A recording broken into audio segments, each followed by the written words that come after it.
Have you ever followed a watercolor tutorial exactly? Same colors, same brush, same steps, and your painting still looks nothing like theirs? Well, I know that feeling, and it's frustrating because the first thought usually is, maybe I'm just not good at this. But I wanted to clear something up with you today. It's not that you're bad at watercolor. It's that most tutorials aren't actually teaching you how to paint. They're teaching you how to copy what worked once on someone else's paper in someone else's space.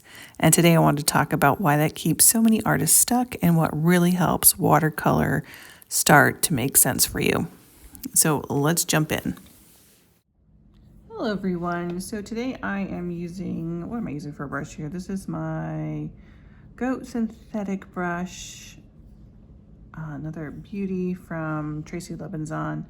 Look at that point in there, crazy. And then I'm using, I don't usually use this, but I'm going to be using my hot press paper. We're going to do something very simple today. I am at the beach. I was going to do some more birch trees with salt, but I realized I didn't have salt. So I've got my 2 cups of water up here, and I'm just going to grab these little paints, and we're going to do something super simple today. So I have the granulating watercolors in here, and I think I'm going to do just a grayish sky. And I want it very watery. Oh, look, I have dog hairs in there. Boop. Very watery. Let's just do a nice little hill. I'm gonna keep it simple. Sometimes, you know what? Simplicity is more important than all of the other stuff.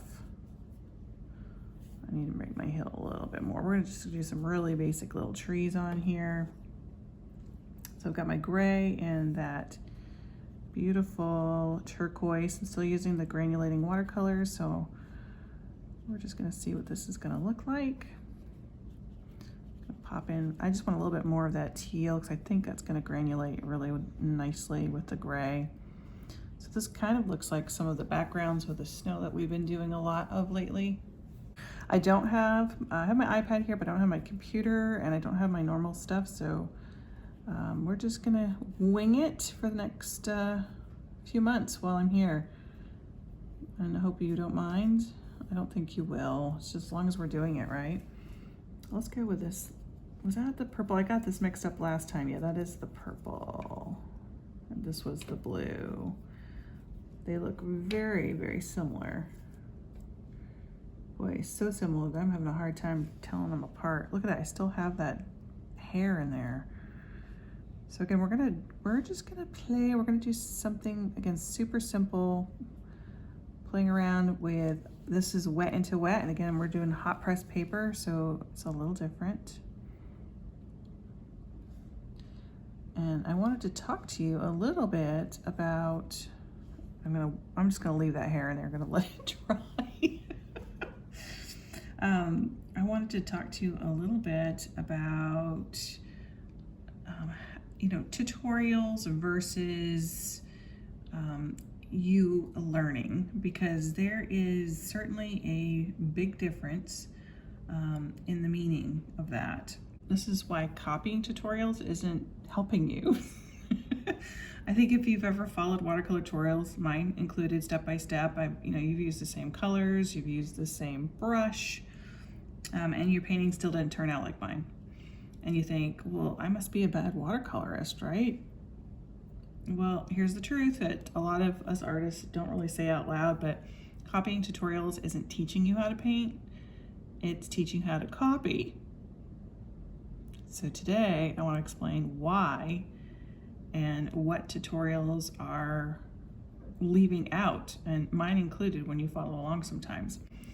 But tutorials, what they do is hide my decision process. That's why a lot of times when I'm doing my paintings, I will talk out loud, and I try not to do everything sped up, where you might be pausing and waiting for this to dry along with me, because you don't get to see, where if I add more water, if I drop in pigment now, I might not say why now and why that much water, or why this color instead of another color.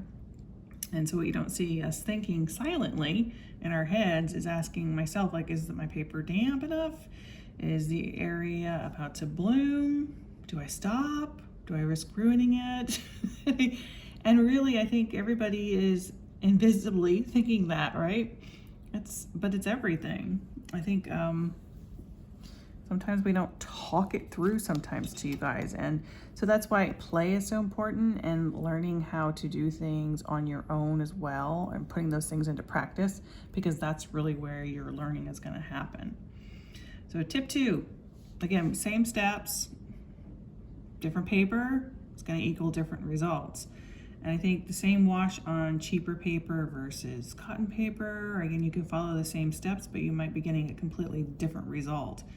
And why? Well, because watercolor reacts to, number 1, paper quality, reacts to humidity, we talk about that, it reacts to drying speed, and also reacts to water load.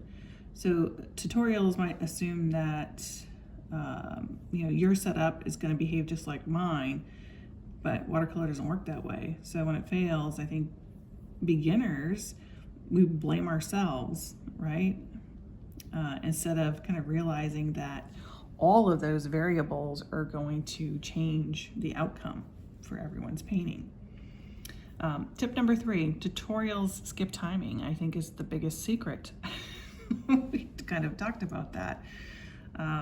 If you have wet, damp, dry stages, there is the part where almost nobody teaches that part clearly, because watercolor isn't about color all the time. It's truly not about color, it's about the timing. And the same brush strokes on wet paper versus damp paper on dry paper, those are going to create 3 totally different effects. And tutorials will say, well, wait a minute, wait a bit, wait a couple minutes, but how much is a bit, right? And is your bit the same as my bit? So we as pros don't count seconds. We look at the sheen of the paper, and that's a hard thing to teach, right? That skill only comes from watching your paper, not watching my paper or copying my steps. So that's always going to be a little different. I just want to bring that up. Look at the granulation there, and see my little hair still in there. It's going to leave a little line. That's all right. I'm going to paint a tree over that, so don't worry about it. But check that out. See, so this is all drying. This is still wet here. These are still moving. I don't have any salt in here. But look at the granulation up on the top. I would have used salt if I had had salt, but I forgot my salt. So look, this is wet here. This is still moving and dripping. Some of that's coming this way now when I tilt my paper. Now, if yours is dry and you're following this, it's not going to do that. If you're using cold press paper, it might not do that, because I'm using my hot press paper. If you're using thin hot press paper, 90 pound, that might be different. Again, you can even have the same exact materials as me, but if your timing is different, it's going to be different. Okay, so that was that tip 3. Tutorials skip the timing, which is the biggest secret. All right, tip 4. Tutorials don't teach when to stop. I haven't taught myself that yet, but paintings, you can ruin them by fixing them. And this one really hurts because I've done it many times. I think most beginners don't fail because of bad techniques. They fail because the artist either didn't stop soon enough, or tutorials kept going until the painting looked finished, but they didn't understand, or they didn't show the moment when stopping was the right choice for them or for you. So an experienced artist will stop usually before it feels safe, but beginners kind of push past that point.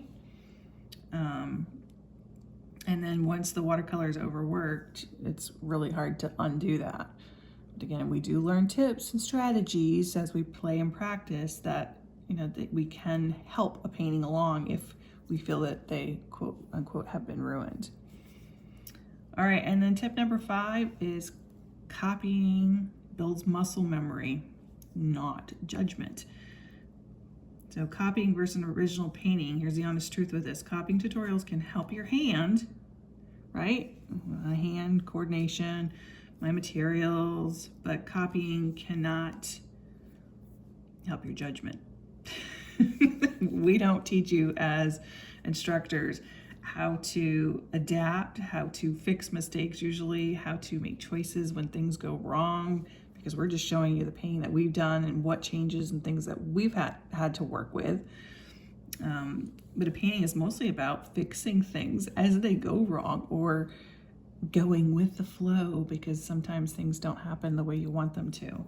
I think that's why artists who improve the fastest, they do a lot of testing, they do a lot of failing, and they adjust a lot. They don't copy perfectly. Okay, so don't stop watching tutorials, because those are going to teach you a lot of things, but treat them like recipes, okay? Instead, ask, why did they do that? What would happen if I changed it? What is my paper doing right now? Okay, that is when watercolor is going to start to really finally click for you. So I did dry that, and look, you can still see the hair because I had granulating pigments. So look what happened. Where the hair was, the pigment stuck in there. Isn't that wild? All right, so now we're gonna just do some little trees in here. Did a lot of talking. I want some brown and blue, maybe more blue. Let me just test that. I want to see if it's dark enough. Yeah, looks kind of blackish.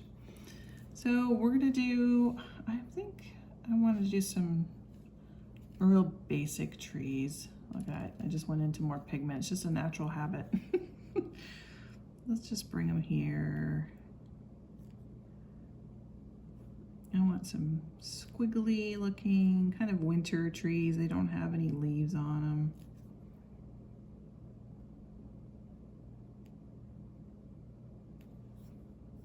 It looks pretty scraggly, doesn't it? Again, with those tree branches like this, you know, they go in all different directions. They cross over one another sometimes. Oops, I got a little too much there. It's got a little root in the snow. Okay, just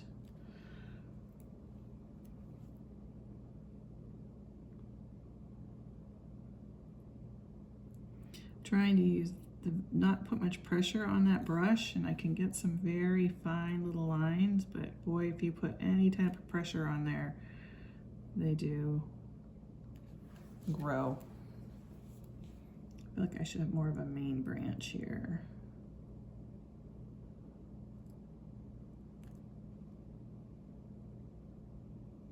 You keep going. That's a very winter tree. Let's bring another one down here. Some of these are gonna blend in with one another. I feel like I should have a little bit skinnier brush because I can't seem to control my my pressure with this brush is easy. I don't want to have these branches being so thick. And if I put any kind of pressure down on that brush, it tends to get thick. Let's just thicken this little thing out. So they're maybe like they're just kind of standing on the hill. See, look, I'm gonna go with some more paint. Again, I'm trying not to make it too wide.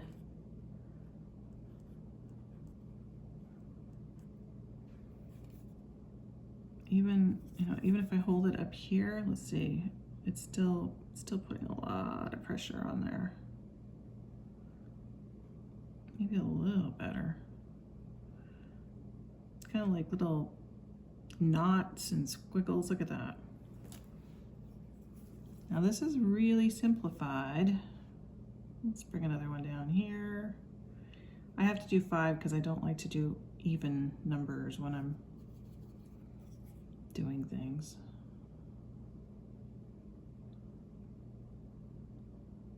I gotta give myself enough room. make it a little thicker. Do I want to put it up here or down here? They're like perfectly centered. Maybe just one here, a skinny one. If I can keep it skinny. Now that's really dark there, so I'm gonna go real dark with that pigment. Again, look at that. They're just kind of fighting each other with those little wisps. I think it needs to be a little wider. I've got a lot of blue in there. I didn't do enough brown, so it's even a different color.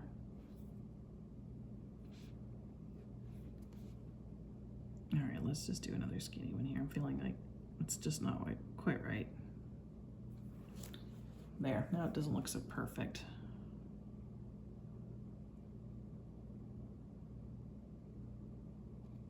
I'm trying not to get that in the snow.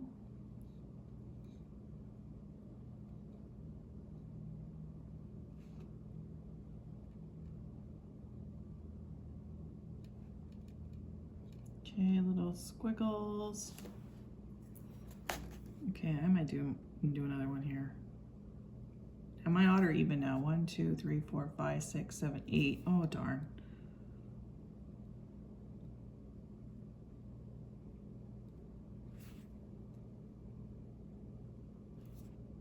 But see, that's how I think.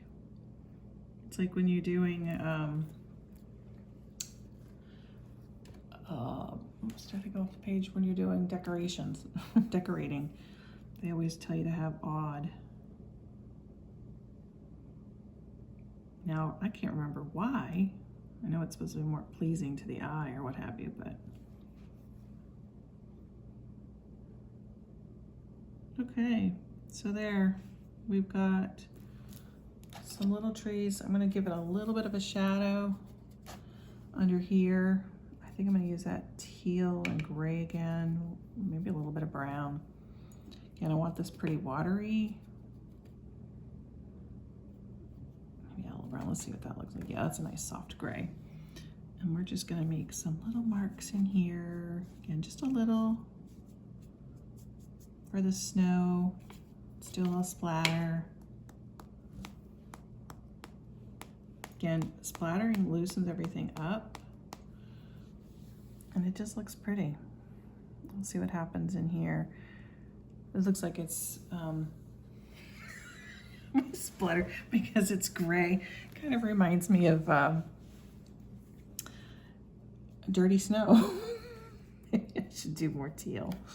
Maybe the brown wasn't a good color for splatter. There. That's better. See, I think out loud for you guys so you can tell what I'm thinking. So if tutorials haven't been clicking for you, don't quit. Just stop treating them like a formula or a recipe that you're supposed to get right. Start watching how artists respond. Notice the timing. Notice when they pause or stop even before it feels finished. Watercolor isn't about doing it perfectly. It's about paying attention and adjusting as you go. And that's the shift that changes everything. And that's when watercolor finally starts to feel a lot less frustrating and a lot more fun. All right, we'll see you guys in the next one. Have a great day.